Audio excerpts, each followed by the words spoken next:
Muy buenas tardes. Espero que todas las personas que nos acompañen hoy estén teniendo un día muy agradable, un inicio de semana bastante agradable. Muchísimas gracias por acompañarnos nuevamente en estas tertulias que la Embajada del Estado de Palestina se ha empeñado a hacer, se ha comprometido a hacer, sobre todo para tener un tiempo entre amigos, pasar un momento con todos ustedes que nos acompañan desde diferentes países y desde diferentes ciudades en Colombia y países en América y en Europa. Como siempre, para nosotros y a tono personal, para mí es un placer poder decir que paso esta tarde con ustedes. Y más aún con este tema y con este invitado que tenemos en la tarde de hoy. Recomendaciones generales, por favor, mantengamos los micrófonos cerrados para evitar el sonido ambiente.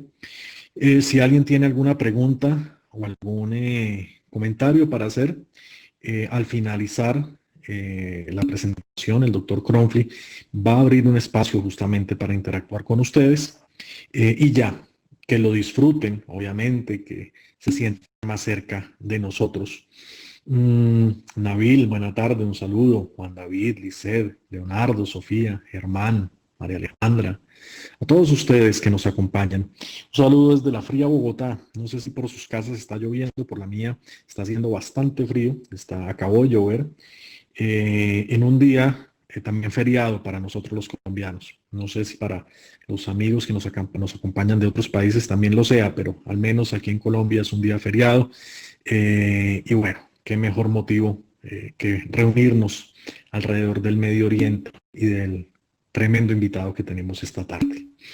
El doctor Eduardo Cronfli, como lo había comentado en la sesión anterior, la tertulia anterior, es tal vez, o es sin duda alguna, más bien, el referente de todos los que hemos trabajado los temas de Medio Oriente en Colombia. Es una persona, es un referente que lleva trabajando en Medio Oriente cuando menos unos 70 años. Es una autoridad en el tema.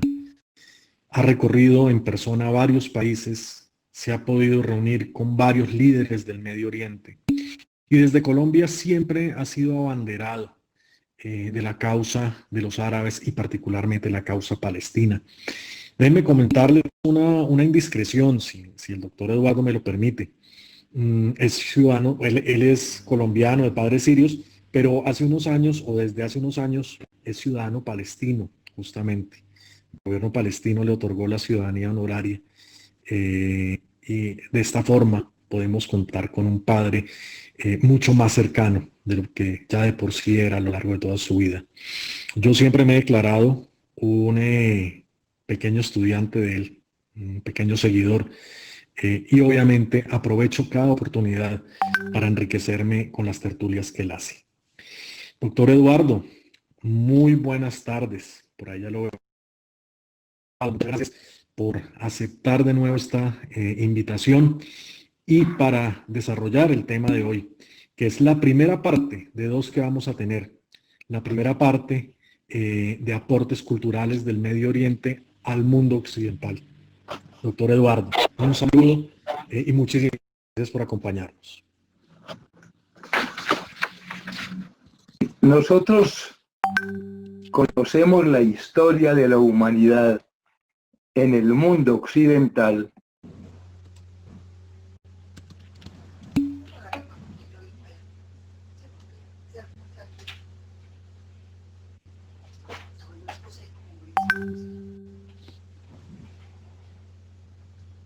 Doctor Eduardo, ¿me oye? Doctor Eduardo. Sí. Regáleme un segundo porque creo que hay algunas personas que tienen problemas de audio. Espere y verifico un segundito. ¿Con qué?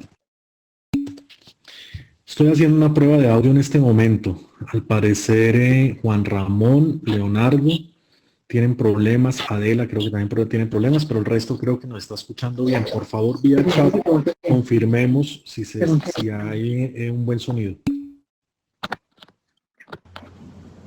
Un abrazo, Alex, para ti y para la audiencia tan generosa que nos acompaña en el día de hoy. El tema que me estás proponiendo es muy importante. Para nosotros en la cultura occidental, la historia comienza con Alejandro Magno, con los romanos, siguiendo en el tiempo, y con todos los acontecimientos en los tiempos posteriores. Algo antes de Alejandro conocemos con el libro mítico primero, la Ilíada. Antes de la Ilíada, antes de la historia de Alejandro, no conocemos en el mundo occidental la historia de la humanidad.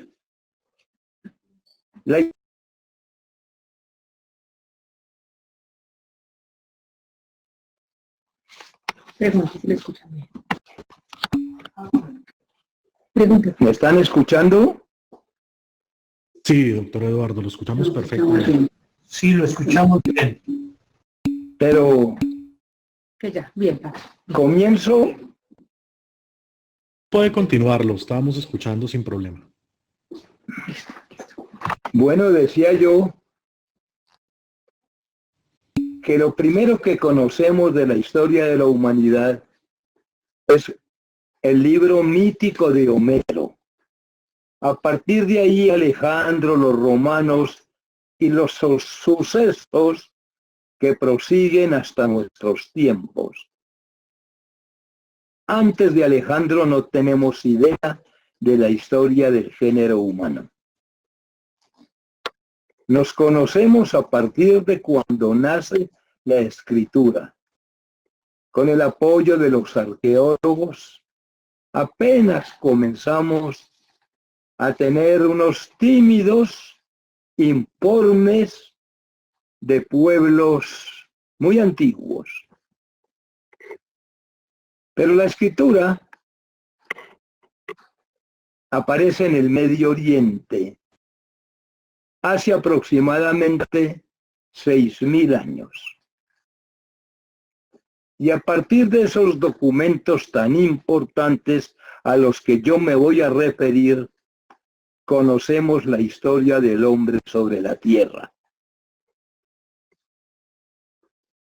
La civilización nace en el Medio Oriente. Tienen ustedes presentes el mapa de esa localidad. El Medio Oriente está situado en el corazón del mundo antiguo. Es un puente entre Asia y Europa, entre Asia y el África, entre Europa y el África. Es un medio de comunicación de las comunidades antiguas. El tema da para largo. Y es muy emocionante. Tenemos noticia de que la primera civilización conocida es la del pueblo sumerio, entre 4.000 y 3.500 años antes de Cristo. Los sumerios geográficamente se localizaron sobre las praderas de los ríos Tigris y Éufrates, ríos que nacen en territorio anatólico, se dirigen hacia el oriente y pasan por lo que hoy son Siria e Irak para desembocar en el Golfo que se conoce con el nombre de Golfo Pérsico para los occidentales y que para los orientales es el Golfo Arábigo. Allí aparece la primera historia de la humanidad. con Sumer, con Sumeria. A mediados del siglo pasado, Samuel Kramer nos regala el primer texto profundo escrito sobre este tema. Hoy, pasados aproximadamente 70 años, ese documento está un poco desueto, porque han aparecido a lo largo de las últimas décadas sabios, expertos que vienen estudiando en profundidad la historia de Sumer. Se les conoce como sumerólogos. Y el libro de Kramer, en cuanto a su información muy importante y científica al mismo tiempo, viene siendo robustecido por las experiencias de los nuevos sumerólogos. Muchos de ellos que se han localizado en las riberas de los ríos Tigris y Éufrates para estudiar en profundidad, in situ, cómo comienza la historia de la humanidad. De la humanidad, por supuesto, como lo he dicho, a través de los tiempos que transcurren a partir de la escritura. Hace aproximadamente 150 años, arqueólogos europeos encuentran a orillas del río Tigris un documental extraordinario. En ese documental están los primeros escritos del hombre sobre la tierra. Escritos no a la manera, por supuesto, de nuestros días. Escritos consignados en tablillas de barro cocido, sobre las cuales tablillas, antes de someterlas al horno, los primeros intelectuales de los cuales tenemos historia, escribieron su pensamiento. Se les conoce como tablillas cuneiformes, porque sobre esas tablillas de barro depositaron a manera de cuñas, rayitas que ustedes les están viendo en este momento, horizontales unas, verticales otras, oblicuas otras, que los científicos europeos han analizado, han interpretado y han terminado sabiéndolas leer. Allí está el pensamiento del hombre de hace 6.000 o 5.500 años. 3.500 a 4.000 años antes de Cristo. Su modo de pensar, sus conceptos de la ética, su discurrir filosófico, su mundo económico, su ciencia. Y cada vez que quienes estamos interesados en el estudio del hombre antiguo, nos maravillamos más. Allí en esos textos aparece, y me anticipo un poco al tema final, constancia del primer libro que escribió el hombre sobre la tierra, el poema de Gilgamesh. Y tiempo muy estrecho después, el poema de la creación. Son los dos primeros libros escritos por el hombre. Constituyen el primer legado de la humanidad al hombre posterior. Allí comienza la historia. Nadie conoce con exactitud cuál es el origen de los sumerios. Nadie. ¿De dónde viene el nombre de Sumer?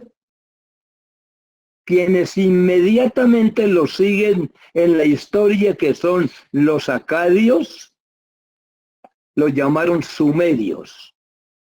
Pero realmente ellos asimismos, en los textos a los cuales me estoy refiriendo,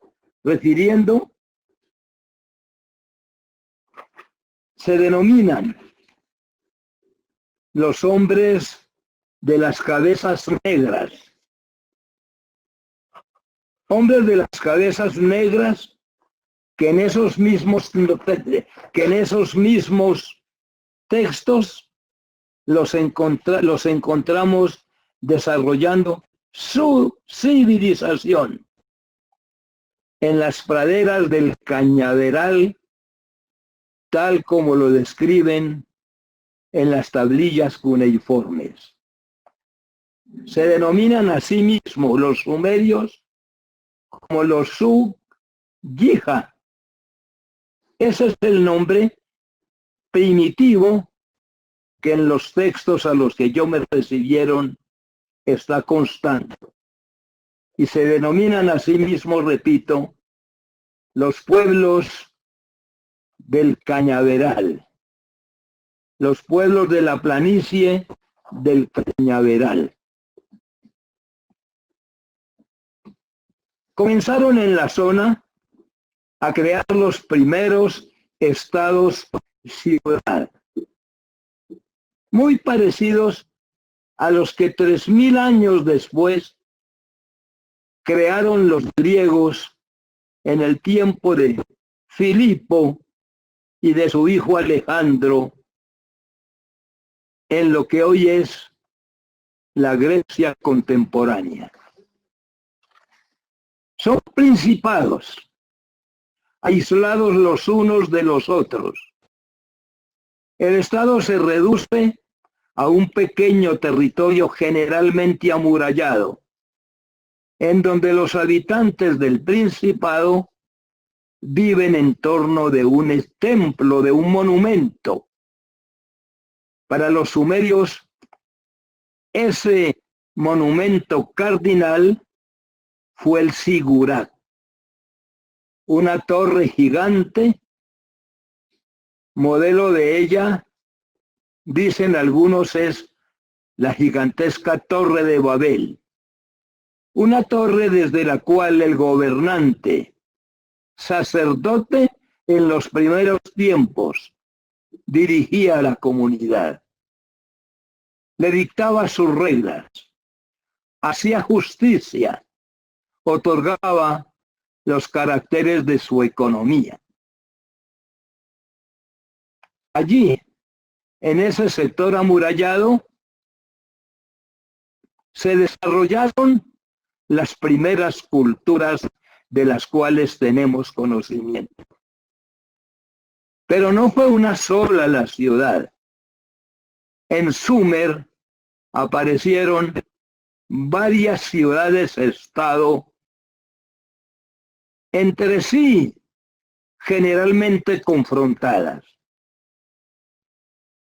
Con el andar de los tiempos, Sargón, que no era sumerio, Sargón, que era acadio, y ya voy a explicar qué es la Acadia, une a los estados-ciudad y crea el gran imperio sumerio, el primer imperio sobre la tierra. En la medida que los hombres sumerios van desarrollando su cultura, al lado suyo, con un poco de posterioridad, va apareciendo la comunidad acadia. También en las planicies, en las tierras fértiles de los ríos Tigris y Éufrates. Son dos civilizaciones casi simultáneas. Primigenia, por supuesto, la sumeria, y ligeramente posterior la acadia. Terminan fundiéndose en una sola comunidad.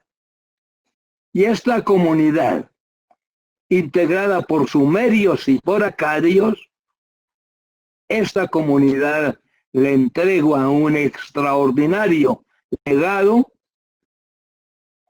a la humanidad. La integración comienza no con Sargón. Asurbanipal, el rey Asurbanipal, es el adalid de este proceso integracionista.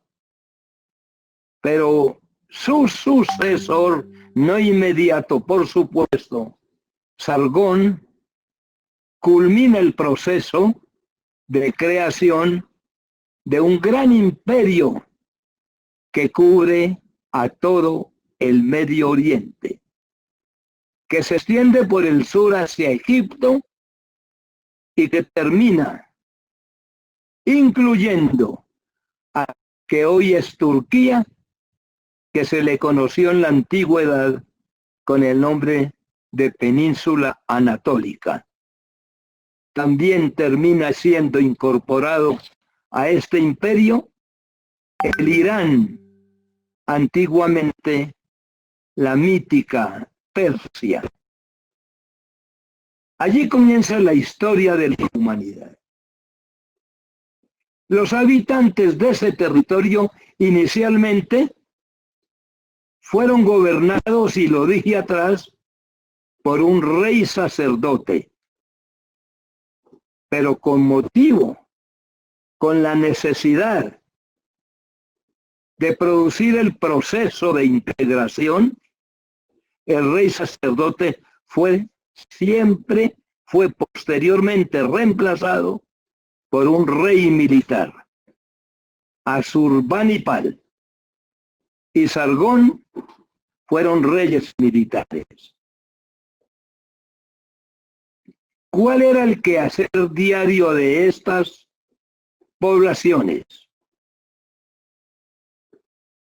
Hacían una vida cívica dentro de la ciudad y una vida rural, agrícola y ganadera en las inmediaciones de la ciudad.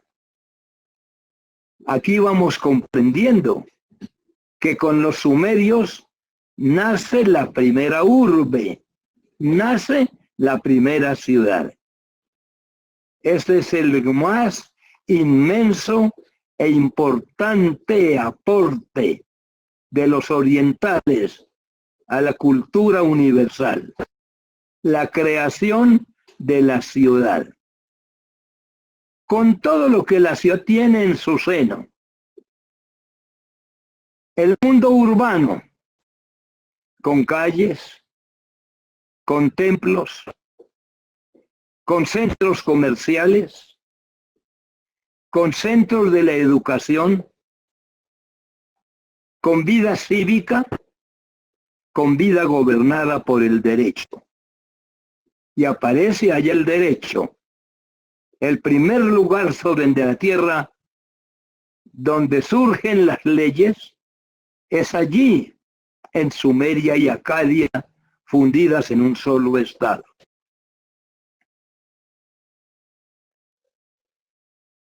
La sociedad se ocupaba del comercio. Extraordinarios agrónomos, ingenieros importantes al servicio de la agronomía, construyendo grandes canales entre el Tigris y el Éufrates, y del Tigris y del Éufrates hacia las vecindades.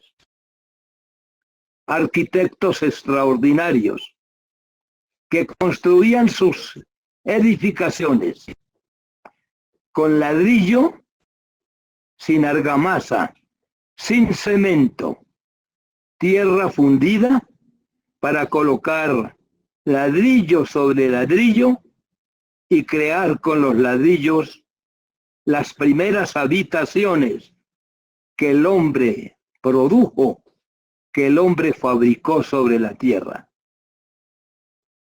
Pero como no existía la argamasa, como no utilizaron el cemento, estas casas eran renovadas con frecuencia y con posterioridad construían en el mismo terreno edificaciones de mayor altura y de mayor calidad arquitectónica.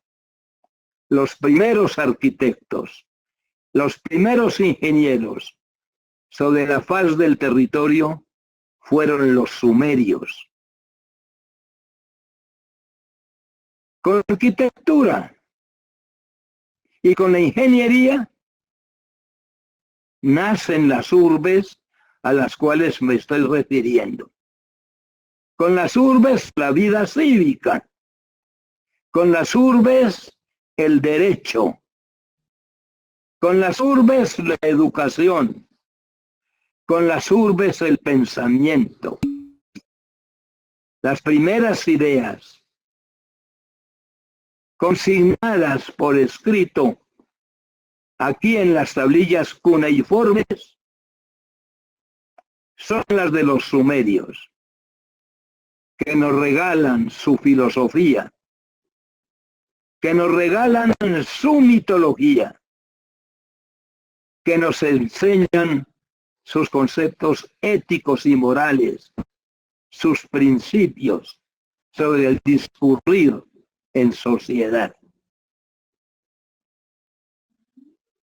Su religión no eran monoteístas. El monoteísmo aparece mucho tiempo después.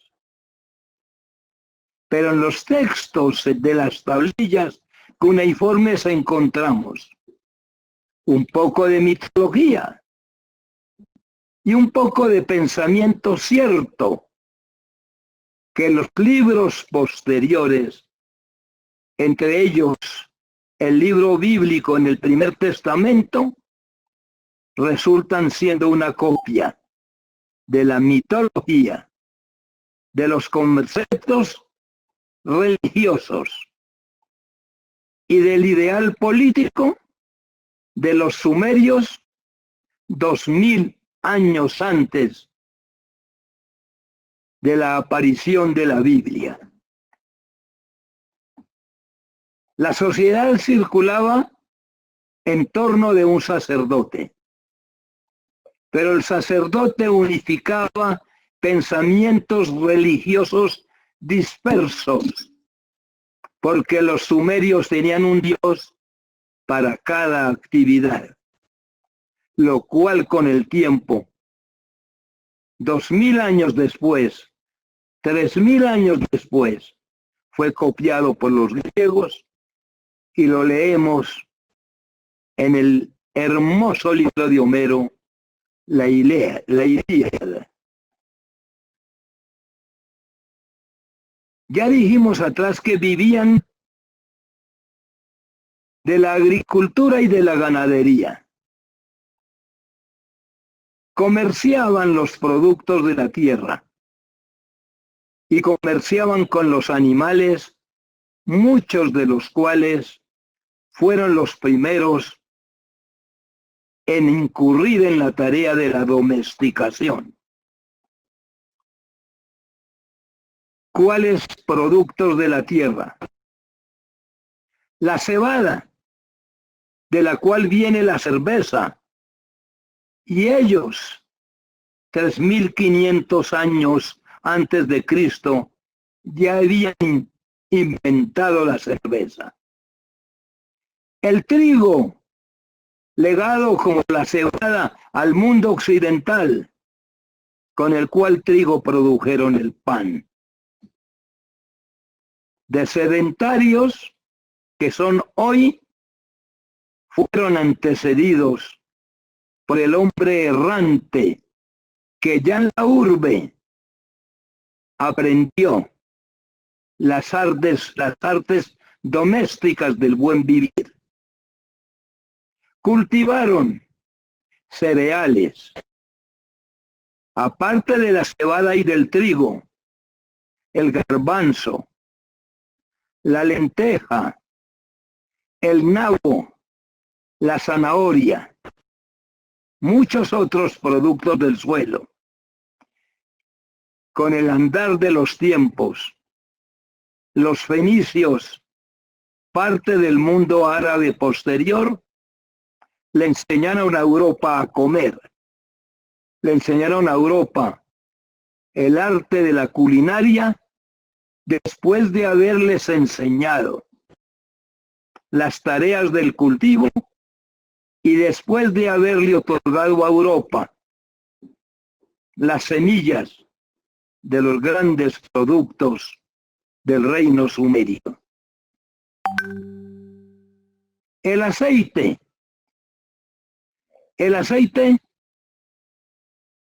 de la aceituna, de los olivos, cultivados por los sumero-acadios, es otro gran legado de la cultura del Oriente Medio a la Europa occidental. El café, importante aquí en nuestro país, porque es una fuente de la economía de extraordinaria trascendencia. El café es otro aporte de los sumero-acadios al mundo occidental. La vid, las uvas y su derivado, el vino,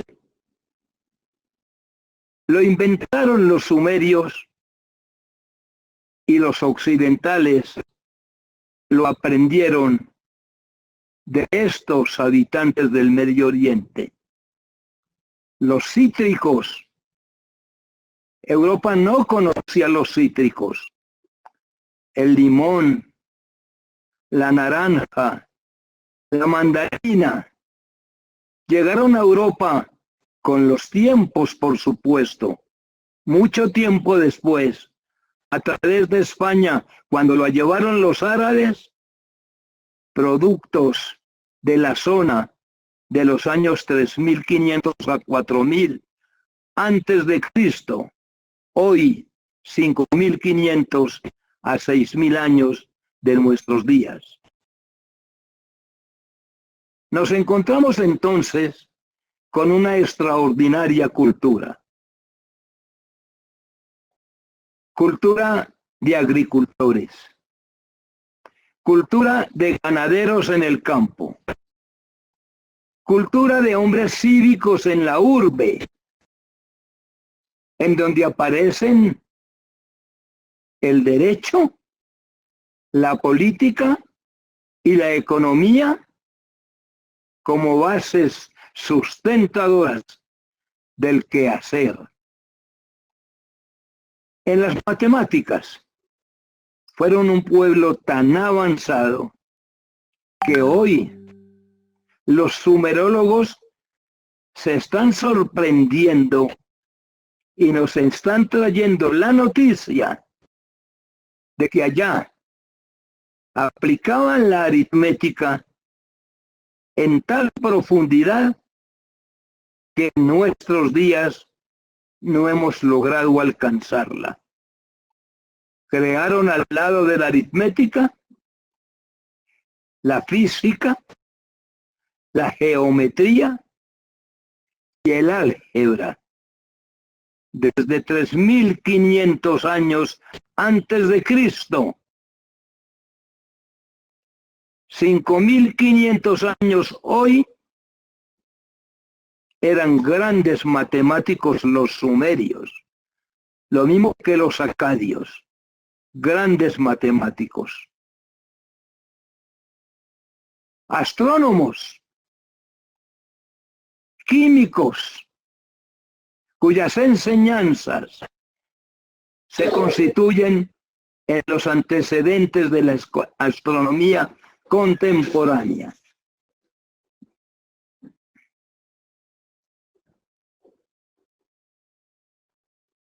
No sabemos nosotros en Occidente, sino apenas ahora, con el aparecimiento de los nuevos estudios de quienes han dedicado su tiempo a la comprensión de este mundo tan importante del Medio Oriente, los alcances del aportamiento del sumerio y del acadio a la humanidad. Fundidos los imperios sumerio y acadio, copan, como lo dije atrás, todo el territorio del Medio Oriente. Y después de Asurbanipal y de Sargón, vienen gobernantes extraordinariamente importantes. Uno de ellos, Hammurabi, el padre del primer código que conoce el mundo occidental.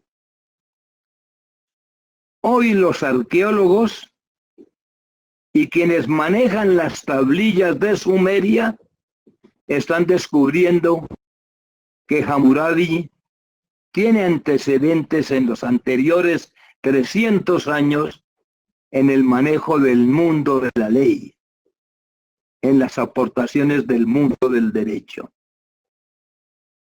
Pero Hammurabi nos otorga el primer código de derecho que conoce el mundo. Sabemos del código de Hammurabi que allí está consignada la que conocemos como la ley del talión, la cual nos autoriza un poco a un hecho punible, una conducta punible, un castigo punible de la misma dimensión. Nos horroriza sin comprender que hoy también la punibilidad del delito se comporta de la misma manera como aparece en el código de Hammurabi. 30 años de prisión, 40 años de prisión, la pena perpetua o la pena de muerte para el transgresor de la ley en nuestros días. Ojo por ojo y diente por diente. La ley del talión en el mundo contemporáneo después de 5.500 años.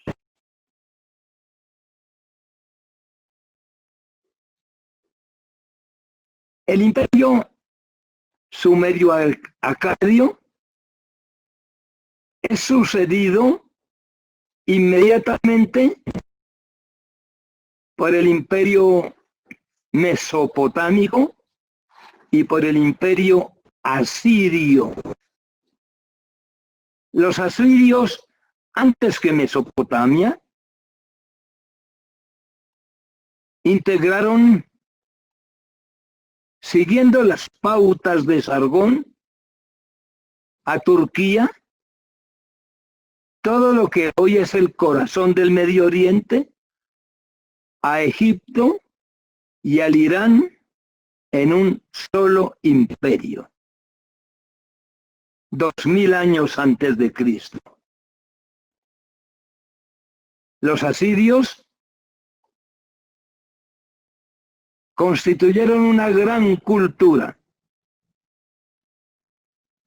La cultura puente con Europa,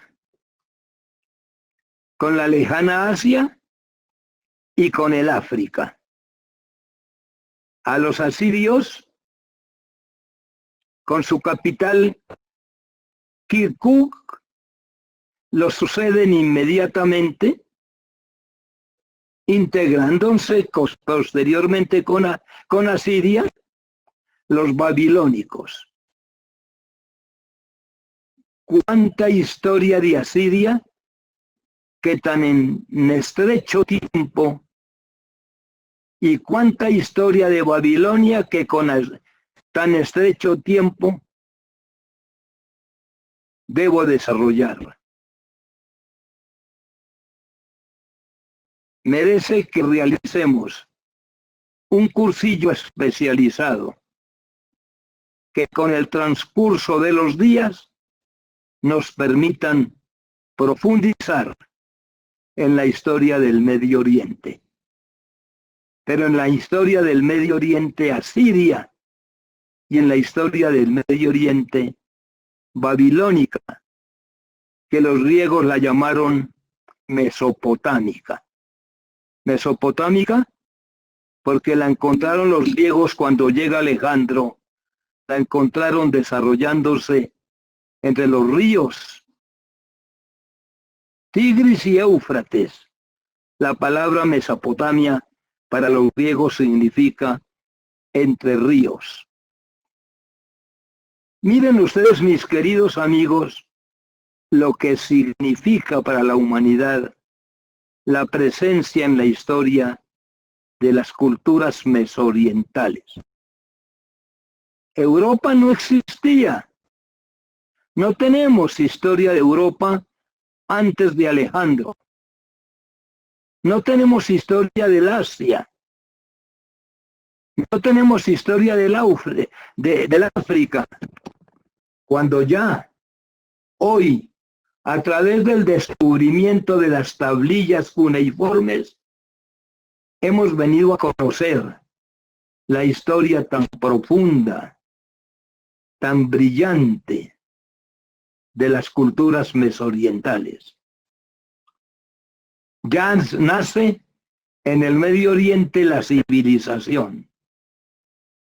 Civilización que el mundo arábigo, al cual me voy a referir, arábigo musulmán, al cual me referiré en próxima oportunidad, lleva a Europa para enriquecerla, para hacerla, para enseñarle a comer, para enseñarle a vivir, para enseñarle a pensar.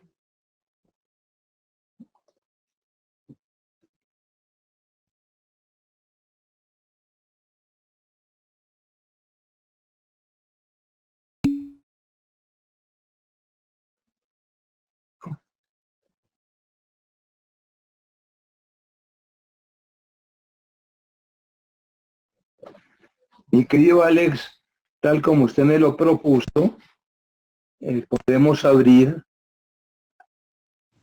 al interrogatorio por parte de quienes me están escuchando para darles la oportunidad de que pregunten. Muchísimas gracias, Eduardo. De hecho, le envían saludos desde España, le envían saludos desde Argentina, le envían saludos desde varias ciudades de Colombia, de hecho. Me gustaría, antes de pasar a las preguntas y a los comentarios, que yo estoy seguro que son bastantes, me gustaría enfatizar en dos cosas supremamente importantes. La como planteaba usted, es ese desarrollo europeo sobre la base del Medio Oriente y estos imperios. No conoceríamos Europa, la conocemos posteriormente, si no hubiera sido por la filosofía, el derecho, la arquitectura, las matemáticas de estos pueblos. Y en particular quiero muy brevemente hacer mención a dos cosas. El derecho, efectivamente, esos aportes legales de estos pueblos, y también en cuanto al cálculo, la referencia al número 0, que varias personas me la han escuchado. Incluso mucho después, los romanos tan solo utilizaban los números como un conteo, no como una herramienta de cálculo. Los números romanos carecen del número 0. Mientras justamente fueron estos pueblos conectándose con otros también de Asia, aprovechando esa ubicación geopolítica que tenían, que se dieron la tarea de pensar algo tan fabuloso y a su vez tan abstracto como es el cero, darle un valor a la nada, pero es un valor interactuante además. Esto nos muestra justamente la altura cultural y científica de estos pueblos. Doctor Eduardo, muchísimas gracias. La doctora Sonia está levantando la mano para hacer tal vez la primera pregunta. Doctora Sonia, la escuchamos. Bueno, muchas gracias. Gracias, profesor Alex, y desde luego muy emocionada, y mis felicitaciones al maestro Eduardo Cronfli. Además, quiero decirle como abogada que nos honra porque hoy es el Día de los Abogados y nuestro patrono, Santo Tomás Moro, guía también nuestro quehacer. Y quería decirle que además de estar nosotros agradecidos y ávidos de tanta sabiduría y todo lo que estamos aprendiendo con usted, quería preguntarle, doctor Cronfli, ¿por qué en el occidente, en el llamado civilización occidental, por qué hay tanta ignorancia, no solo en los campos inclusive de la academia, de los textos, sobre toda esta riqueza de nuestros ancestros árabes y que nosotros estamos tan orgullosos, pero que tanta falta hace para que llegue a todos los hogares y a todos los colombianos y a todos los latinoamericanos y sobre todo al mundo occidental? No me extiendo, pero muchas gracias. ¿Qué clase, qué magisterio el suyo? Muchas gracias, maestro Cronfli. Quedo pendiente. La cultura occidental nace con Grecia. Y a partir de Grecia para acá, la civilización europea monta la información a través de lo ocurrido, particularmente sucesos militares, a partir de Alejandro. Con anterioridad de Alejandro no conocemos más, como lo dije atrás, que el libro de Homero, la Ilíada, y su posterior la Odisea. De ahí para atrás, la historia no la conoce Europa, sino hace siglo larguito, siglo y 20 años más, cuando descubren los científicos alemanes, austriacos, ingleses, cuando descubren las cuartillas, las tablillas cuneiformes de Sumeria. Al descubrir las cuartillas de Sumeria, conocemos la historia de Alejandro hacia atrás, hacia 3.500 años aproximadamente más, muy anterior a la historia bíblica.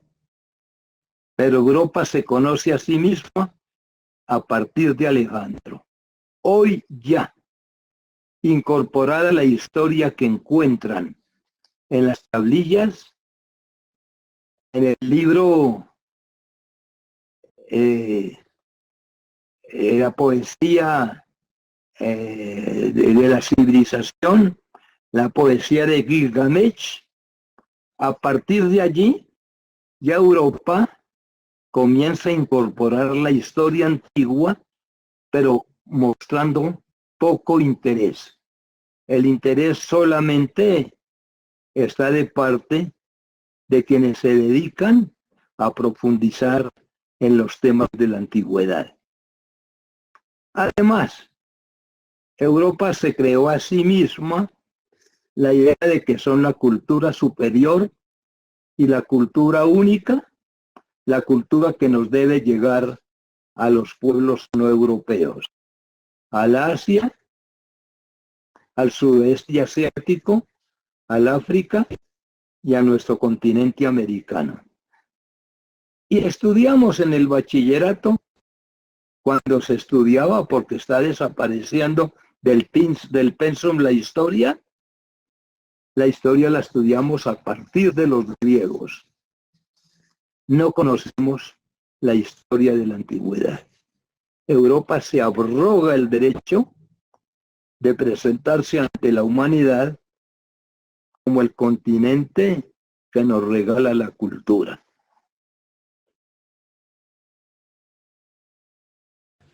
Doctor Eduardo, muchas gracias. Hay dos preguntas más antes de pasar a Hugo Galindo, que lo quiere saludar y preguntar desde Estados Unidos. Pero las dos preguntas tienen que ver con lo siguiente. La primera es la relación o la posible influencia que Gilgamesh, en la poesía de Gilgamesh, tuvo sobre las otras religiones, particularmente sobre el relato del diluvio en los libros cristianos y sobre todo el Primer Testamento, el Antiguo Testamento. Y la segunda pregunta la hace Gilma de los Ríos, y es que si usted le puede sugerir alguna bibliografía para poder profundizar temas de sumerios y acadios, que le interesa mucho, por los legados justamente que usted evidenció para Europa y para el mundo. Bueno, nos estamos encontrando, y los científicos que han estudiado las tablillas cuneiformes, con que el texto religioso que pone a funcionar el pensamiento monoteísta en el mundo occidental, el texto judío es una copia de aportes muy importantes que han encontrado hoy en las tablillas los científicos que las vienen interpretando. Cuando con Moisés vienen unas tribus del África a apoderarse de territorios en el Medio Oriente, llegan precisamente al territorio asirio. Y ellos conocen, antes de que nazca la Biblia, el pensamiento religioso, el pensamiento mítico, el pensamiento ético y el pensamiento político de los sumerios.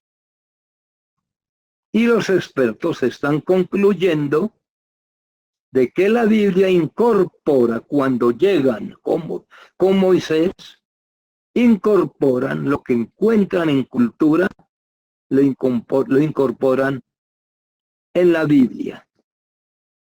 Quienes hacen un paralelo en el diluvio universal, por ejemplo, con los diluvios de las tablillas, se encuentran que es el mismo diluvio. Moisés, salvado de las aguas, es el mismo Sargón 2000 años largos antes, también salvado de las aguas. El mar que se abre para que pasen las tropas de Moisés es el mismo mar que se abre sobre el Éufrates para que los sumeroacadios suban a la parte norte de la Mesopotamia. El mismo río, los mismos mitos, la misma historia, 2000 años antes de la Biblia. La misma historia.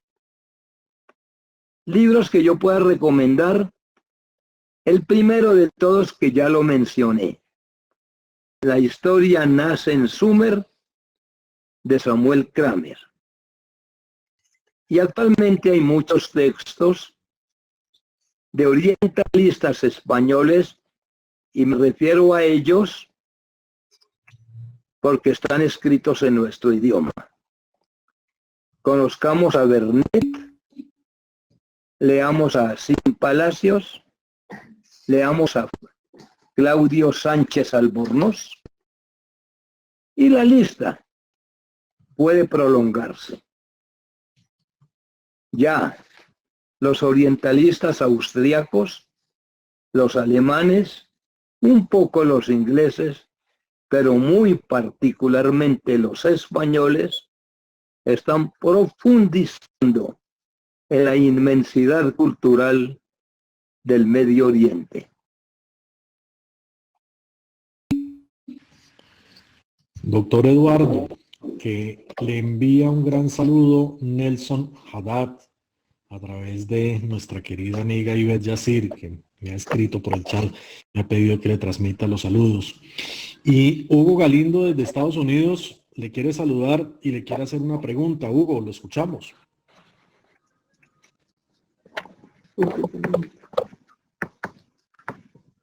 Hugo. ¿Ya me escucha? Ya lo escuchamos perfectamente. Muchas gracias.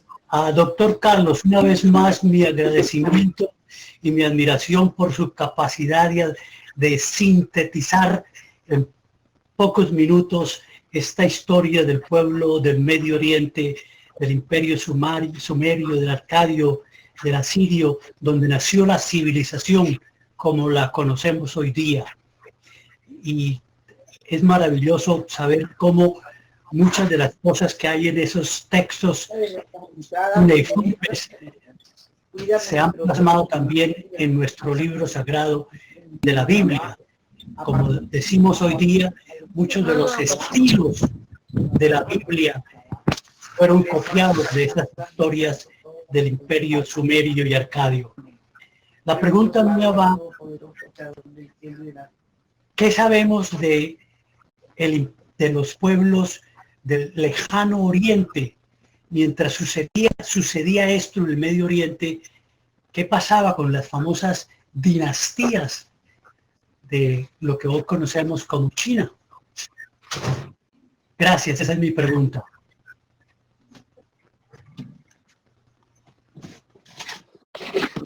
Son culturas simultáneas, la china, la hindú, la egipcia, casi simultáneas, un poco posteriores a la cultura sumeria. Poco sabemos también, poco sabemos de la cultura china, de la cultura india, sí ya un poco sabemos ya de la cultura egipcia.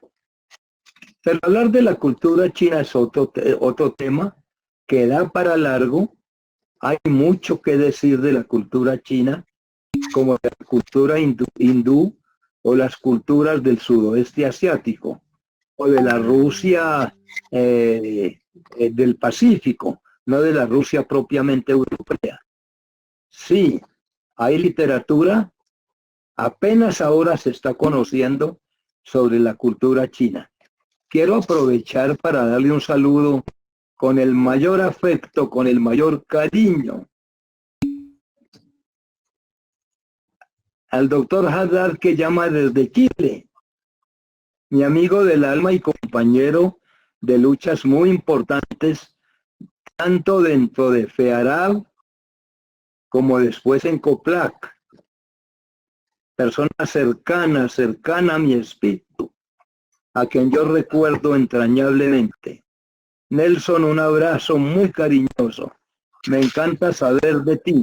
Me gustaría que nos comunicáramos con alguna frecuencia. Doctor Eduardo, a los saludos de Nelson se suma Osvaldo Rodríguez y María Márquez, que fueron alumnos suyos en la Universidad Gran Colombia. Le están escribiendo vía chat, le envían un saludo enorme.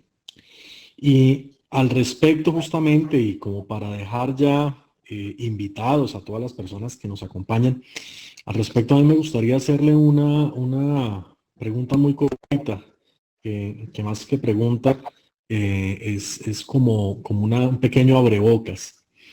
Y es la siguiente: en su criterio, ¿cuáles momentos fueron más importantes del Medio Oriente para influir a Europa? ¿La antigüedad o ese periodo árabo-musulmán, donde Europa se reencontró a sí misma, se reencontró con la filosofía, llega a la modernidad, pero es a través justamente del mundo árabo-musulmán? ¿Cuál cree usted que llega a ser más influyente sobre Europa?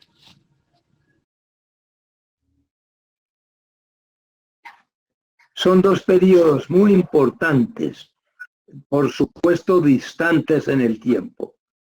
El periodo al que yo hoy de manera muy pasajera me he referido transcurre entre los años 4000 y 2000 antes de Cristo. Y el resurgimiento del Medio Oriente, en el periodo al cual usted se refiere, es en el siglo VII ya de nuestra era. Transcurren 9000 años entre período y período. Y el aporte en este resurgimiento árabe a partir de Mahoma y a partir de los grandes filósofos, médicos, sabios, astrónomos, químicos árabes, a partir de Al-Farabi, de Averroes, de Maimónides, árabe de religión judía, de Al-Kindi, de Avicena. Eso da para libros. Es mucho lo que le aporta la cultura árabe al mundo occidental. Yo quisiera que me permitiera otra charla para referirme a este nuevo período.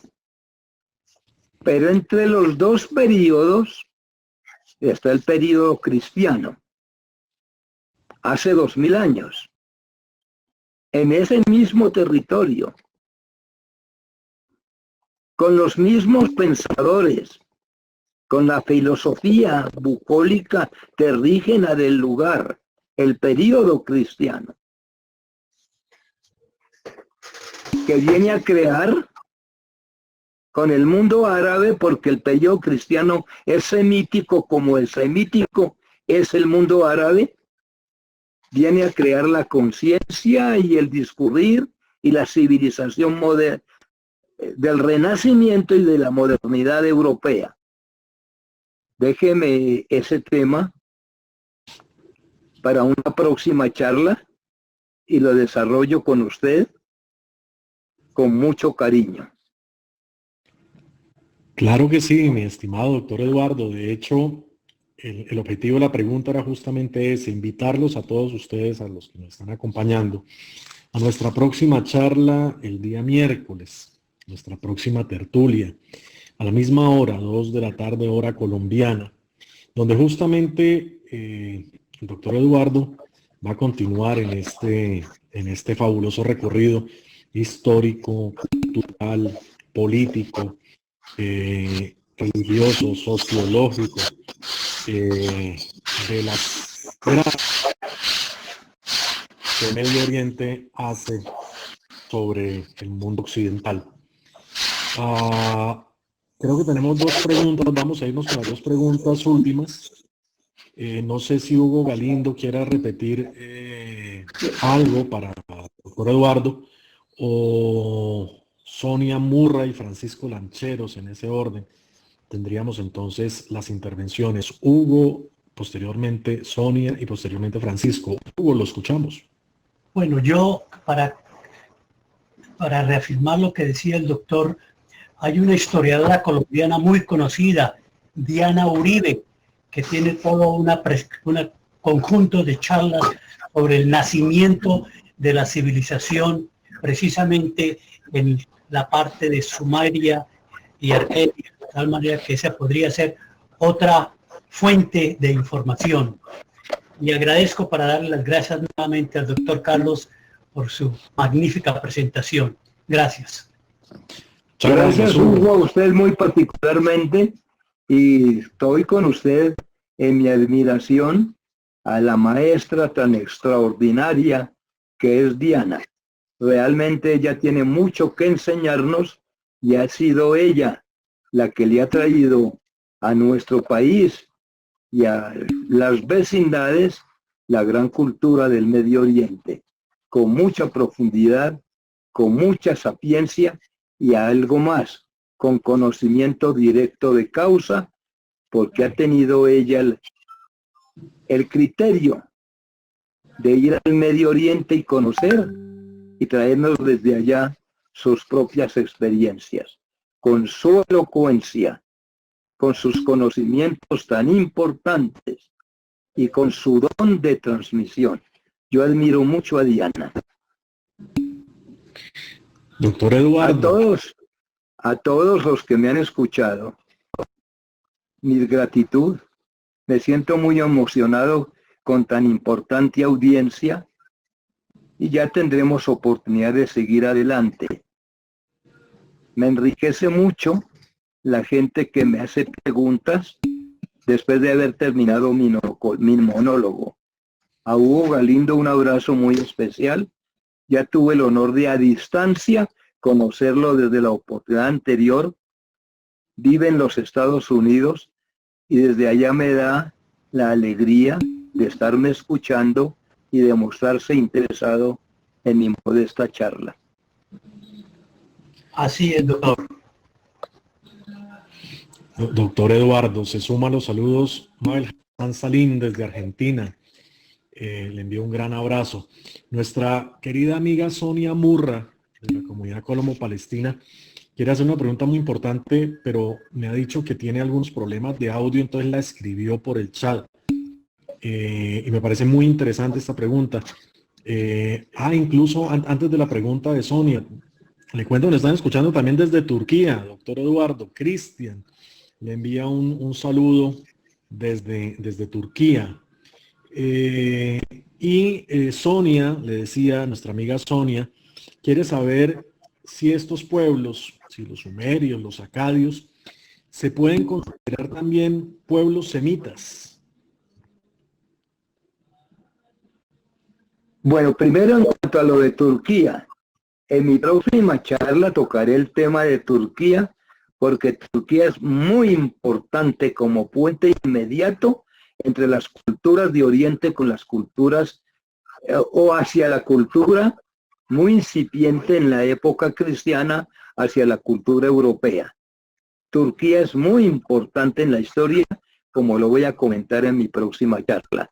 Hará parte del contenido de mi próximo mensaje. A ver, Sonia. Sí, Sonia creo que no tiene el micrófono activo. La pregunta suya, si eran pueblos semitas. Los sumerios, cuyo origen es desconocido, que se instalan en el Medio Oriente 4000 años antes de Cristo, para algunos vienen del Yemen, del sur de la península arábiga. Para otros los sumerios bajan del norte y no están ubicados en el mundo semita. Se ignora si son o no son semitas. Pero todo el mundo posterior a los sumerios y anterior a los sumerios, el mundo del Oriente Medio, es un mundo semita.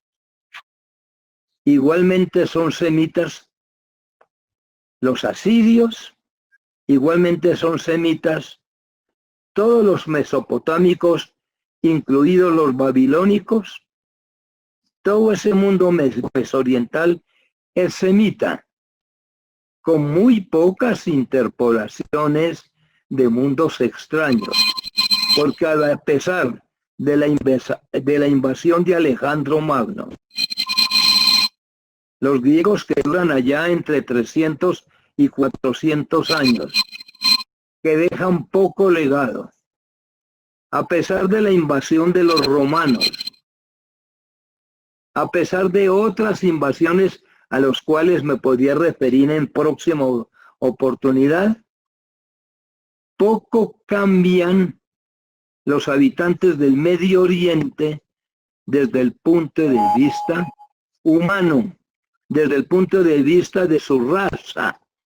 No me gusta hablar de raza porque hay una sola raza humana, pero en cuanto que la gente suele distinguir entre semitas, camitas y japeitas, entre indoeuropeos y europeos, africanos, pues ese mundo mesoriental es semita.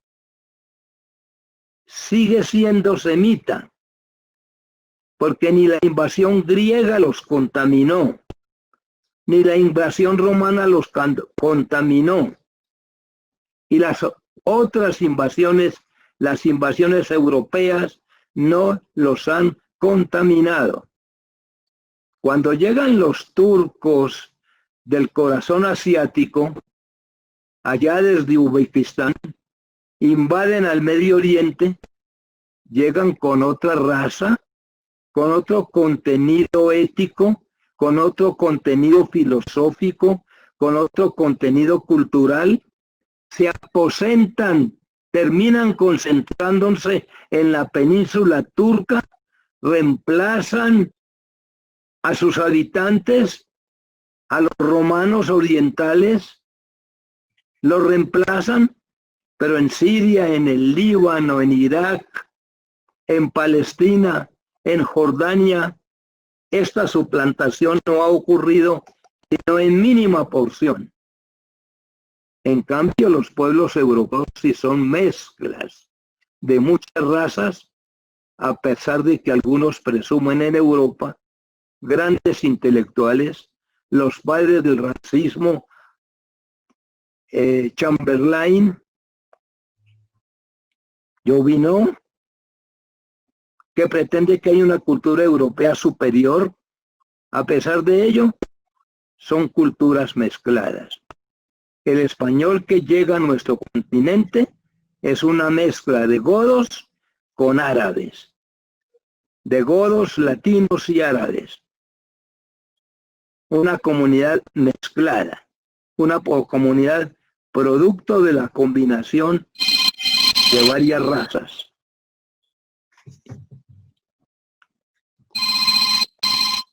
Perfecto, doctor Eduardo. Una última pregunta nos la transmite Francisco Lancheros, quien me ha pedido por favor que se la transmita vía por esta vía. Él la escribió por chat. La pregunta es la siguiente. Si desde el pueblo sumerio conocemos, si desde el pueblo sumerio conocemos algún aporte al hermetismo. Esa es la pregunta de Francisco Lanchero. Hola, aló. Cállate que te están oyendo.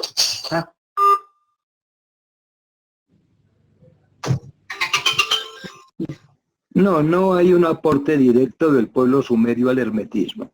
El hermetismo nace en Egipto. Egipto hizo parte del imperio sumerio, pero parte anexada al imperio sumerio, y tiene su propia cultura. Tiene su propia cultura, muy influida posteriormente a partir del siglo VII o incorporada en la cultura árabe. Pero antes, en la época faraónica, Egipto se separa un poco, es una cultura independiente sobre el río Nilo, como la cultura sumeria sobre el río Éufrates y Tigris. La cultura egipcia es una cultura muy independiente. Cuando pasa a ser cultura musulmana, Egipto, ya el hermetismo había sido producido en esa cultura faraónica, no en la cultura sumeria semítica. Perfecto, doctor Eduardo. Muchísimas gracias, como siempre. Fue una charla de lo más enriquecedora y sobre todo son unos temas que muchas veces la gente pasa por alto y desconoce esos aportes fundamentales, esos aportes estructurales de este Medio Oriente a Occidente. Como comentario final, me sumaría justamente a esa perspectiva de Edward Said y de orientalismo. Y diría que Europa y esta parte del mundo en parte nos han enseñado un Medio Oriente que no es. Nos han hablado de un Medio Oriente completamente diferente, porque este Medio Oriente es supremamente rico en todas estas cosas culturales y políticas, que sin duda alguna Europa no hubiera podido desarrollarse si no es con esta influencia. Es una lástima, una pena, esa visión orientalista, como diría Said, bastante subordinada que hace Europa del Medio Oriente. Muchísimas gracias, mi doctor Eduardo.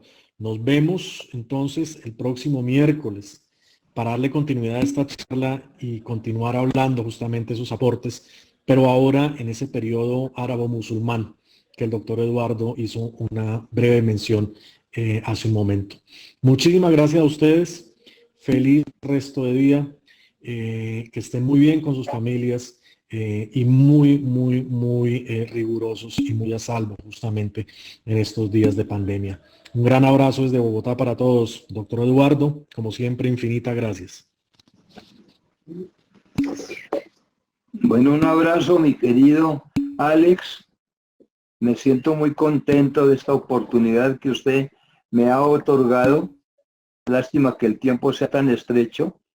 Me cuesta trabajo cuadrar en un periodo tan corto.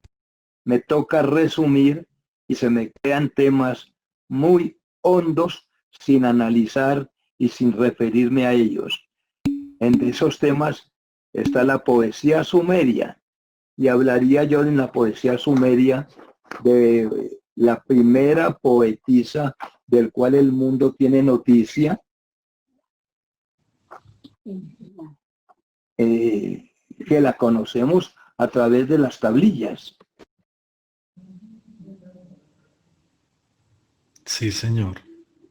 Juan, la poetisa.